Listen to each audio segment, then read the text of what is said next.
నెల్లూరు జిల్లాలోని గూడూరు నియోజకవర్గంలో సంచలనం రేపుతున్న ఉద్యోగ మోసం కేసు వెలుగులోకి వచ్చింది. ప్రభుత్వ, ప్రైవేట్ ఉద్యోగాలు ఇప్పిస్తానని నమ్మించి లక్షల రూపాయలు వసూలు చేసిన మహిళపై బాధితులు ఫిర్యాదు చేశారు. డబ్బు తిరిగి అడిగినందుకు కులం పేరుతో దూషిస్తూ ప్రాణహాని, బెదిరింపులకు పాల్పడినట్టు ఆరోపణలు రావడంతో ఈ వ్యవహారం తీవ్ర చర్చనీయాంశంగా మారింది.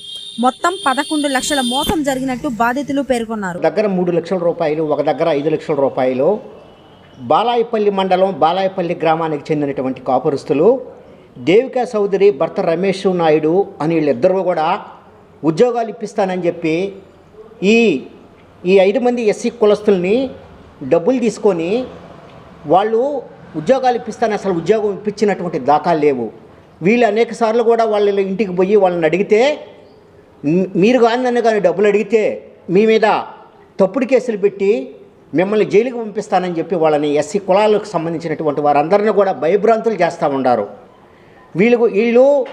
వీళ్ళు గాక ఇంకా ఈ జిల్లాలో ఉన్నటువంటి, ఈ గూడూరులో ఉన్నటువంటి కొంతమందిని వీళ్ళు ఇదే ప్రకారంగా ఉద్యోగాలు ఇప్పిస్తానని చెప్పి మోసం చేసి సీటింగ్ చేస్తూ ఉంటే, వీళ్ళంతా కూడా కొంతమంది పోలీస్ డిపార్ట్మెంట్ అధికారులు మాకు తెలుసు, మీ మీద కేసులు పెడతామని చెప్పి భయభ్రాంతులు చేస్తూ ఉన్నారు. ఇది ఎంత మాత్రం న్యాయం? మేము ఒకటే అడుగుతూ ఉన్నాం, ఈ గూడూరు గౌరవనీయులైన డిఎస్పీ గారిని ఒకటే అడుగుతూ ఉన్నాం. ఒక నిరుపేదలైనటువంటి ఒక ఎస్సీ కులస్తుల దగ్గర డబ్బులు తీసుకొని వాళ్ళని మోసం చేసి సీటింగ్ చేసి మళ్ళీ కూడా వాళ్ళ మీద కేసులు పెడతానంటున్నారు. అందుకని గౌరవనీయులైన డిఎస్పీ గారు, నేను గిలకపాడుకు రాపూర్ మండలం చెందిన వ్యక్తిని. నేను దేవికా చౌదరి అనే మనిషి కాడ యాక్టింగ్ డ్యూటీకి డ్రైవింగ్కి వెళ్తున్నా. 2020, 2021, 2022 ఈ ప్రాంతంలో డ్యూటీకి వెళ్తా నాకు పరిచయం అయింది. ఆమె ఇంతకుముందు పొలిటికల్ లీడర్ల దగ్గరకు తీసుకొని వెళ్తా ఆమెను అందరూ పరిచయం చేసి వాళ్ళు తెలుసు, నాకు వీళ్ళు తెలుసు అని చెప్పి నా దగ్గర 2-3 వ్యక్తుల దగ్గర డబ్బులు ఇప్పిస్తే, నేను తిరుమలలో ఉద్యోగం బ్లాక్ పోస్టులో వేస్తే ఇప్పిస్తానని చెప్పి ఆ రాజకీయ నాయకవేత్తలని మాకు పరిచయం చేసింది.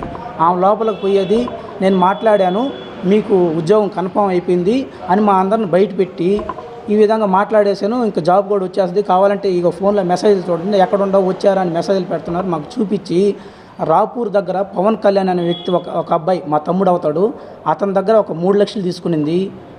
ఆదిలక్ష్మి అని కోవూరుకి చెందిన ఒక ఆమె పాపం వచ్చింది. ఆమెకు ఆరోగ్యం బాగలేక, అయ్యా నాకు నా బిడ్డకు జాబ్ ఇస్తే నేను బాగుంటానని చెప్పి ఆమెకి నా ద్వారా పరిచయం అయితే, నాకు తెలియకుండా 7 కొండలు బయటికి పోయిన తర్వాత నువ్వు డబ్బులు తీసుకోరా అని చెప్పి ఆమె దగ్గర ఒక 3 లక్షలు వాళ్ళ ఇంట్లో తీసుకునింది. ఒక 2 లక్షలు కోవూరు దగ్గర ఇంటికి పోయి మరీ తీసుకునింది.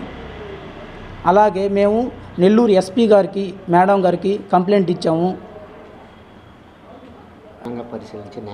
ఇది పరిశీలించి గూడూరు డిఎస్పీ గారికి, మా నెల్లూరు ఎస్పీ మేడం గారికి మేము రాపూర్లో కంప్లైంట్ ఇచ్చాము. నెక్స్ట్ ఇంకోటి కోవూరులో కంప్లైంట్ ఇచ్చాము. దీనికి న్యాయం చేసి, ఆమె కూడా పాపం బాగలేని వ్యక్తి చాలాసార్లు వెళ్ళి లోపలికి అడిగితే ఆమెను కొట్టి బయట దోశాడు. ఆ రమేష్ నాయుడు అనే వ్యక్తి, ఆడ ఎందుకు వచ్చావు, లంజమ్మడ నువ్వు బయటికి వెళ్ళు, ఎస్సీ వాళ్ళు మా ఇంటికి అడిగి పెట్టకూడదు అని కులం పేరుతో దూషించి ఆమెను కొట్టి బయట దోశాడు. దీనికి తగిన చర్యలు తీసుకొని న్యాయం చేయాలని మా నెల్లూరు జిల్లా ఎస్పీ మేడంకి, ఈ గూడూరు డిఎస్పీ గారికి కోరుచున్నాం, న్యాయం చేయాలని. రానికుండా బయట ఉండి మాట్లాడి పంపించేస్తుంది సార్. తలుపు తీయటం లేదు.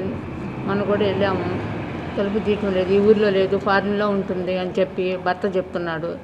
ఆమె వేరే కేసులకు పోయిందని చెప్తున్నాడు. అందుకు నాకు భయం వేసి గమ్ముగా అవుతున్నాను. నా ఆరోగ్యం బాగలేదు.